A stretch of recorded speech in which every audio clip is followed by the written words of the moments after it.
Hello everyone, good evening. তোমরা সবাই কেমন আছো কমেন্ট করে কিন্তু জানিও। আমি কিন্তু খুব একটা ভালো নেই, ভীষণ শরীরটা খারাপ লাগছে। মানে আমার সাথে যে কি হয়ে গেল সেটা বিশ্বাস করে উঠতে পারছি না। প্রচণ্ড শরীর দুর্বল, কথা বলতে পারছি না। তো পুজো দেওয়ার পরে তোমাদের সাথে কথা হয়েছে, তারপরে আর কিছুই শেয়ার করতে পারিনি। তো বিকালবেলা একটা ওই বাবু যে ঠাকুরমশাই, ওনাকে আমি বাবু বলেই ডাকি, তো উনি যেতে বলেছে আমাকে একটু ঝাড়িয়ে দেবে আর আমার নামে পুজো দেবে। কারণ আজকে মঙ্গলের গ্রহ একটা বীভৎস ফাড়া ছিল আমার। তা মা দয়াময়ীর কাছে থেকেই কিন্তু মার সামনে থেকেই আমার এত বড়টা বিপদ উদ্ধার হয়েছে। তা সেই জন্য কিন্তু বাবু বলেছে টক দই দিয়ে আজকে মাকে পুজো দিতে হবে। সেই জন্য টক দই নিয়ে দেবনাথবাবু আর আমি মা দয়াময়ীর কাছে আবার চলে এসেছি। আর তোমরা এত কমেন্ট করেছো ভরে ভরে, মানে তোমাদের কমেন্ট পড়ে অনেকটাই মনে জোর পেয়েছি। আর মন থেকে তোমাদেরকে অনেক অনেক ধন্যবাদ জানাই যে তোমরা আমার এইভাবে পাশে আছো বলে অনেকটাই সাপোর্ট পাই, জানো তো।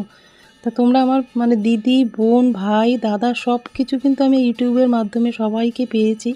এর জন্য আমি তোমাদেরকে মন থেকে অনেকটা ধন্যবাদ জানাই। তোমাদের কমেন্টে রিপ্লাই আমি তখন দিতে পারিনি, সেরকম অবস্থায় ছিলাম না। শরীর এখনও খারাপ, ভয়েস ওভার দিতে গেলেই বুঝতে পারছো আমার গলাটা কতটা খারাপ হয়ে আছে। তা বাবু এই দেখো পুজো দিয়েছে, মাকে যে চামচ দিয়ে আরতি করেছে সেইটা দিয়ে কিন্তু আমাকে অনেকক্ষণ ধরে ঝাড়িয়ে দিল। তা বাবুর চোখে জল দেখে বুঝতে পারলাম যে বাবু আমাকে অনেকটাই ভালোবাসে। মানে বিপদে না পড়লে না বোঝা যায় না তোমাকে কে কতটা ভালোবাসে।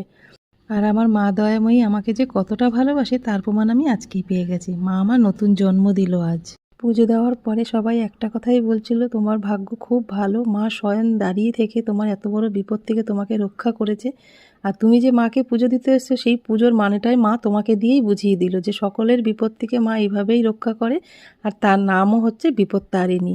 আর মায়ের তো স্বয়ং তুমি আশীর্বাদ পেয়েছো, মার পরনের শাড়ি তুমি পরে বাড়িয়ে গেছো, এর থেকে বড় পাওয়া আমার কাছে আর কিছু হতে পারে না।